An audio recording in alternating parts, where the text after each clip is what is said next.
বিসমিল্লাহির রহমানির রহিম। আজকে আর্জেন্টিনা বনাম ইংল্যান্ডের খেলা আছে।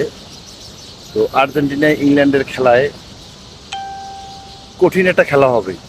কোনো দলই কিন্তু দুর্বল না, এবং অনেকে মনে করতেছেন যে ইংল্যান্ড মনে হয় জিতে যাবে, যারা ইংল্যান্ড সাপোর্ট করে।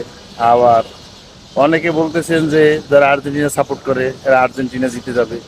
কিন্তু আমার যে প্রশ্ন সেটা হচ্ছে যে আসলেই কে জিতবে, এবং যারা ভালো খেলবে তারাই জিতবে। তবে এইটার বিরুদ্ধে কিন্তু ইংল্যান্ডের বিরুদ্ধে আর্জেন্টিনাকে একটু এগিয়ে রাখবো। আর আর্জেন্টিনা এগিয়ে থাকার কারণও আছে।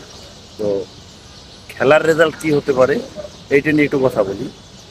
যে আর্জেন্টিনা হয়তো বা 2-0 গোলে জিতবে, আর না হলে আপনার 3-2, 2-0 নাহলে 3-2-তে আর্জেন্টিনা জিতবে ইনশাল্লাহ। আর্জেন্টিনার সাপোর্টার যারা আছেন আপনারা এটা নিয়ে কোনো টেনশন করেন না, ইনশাল্লাহ জিতে যাবে, এটা আমার বিশ্বাস।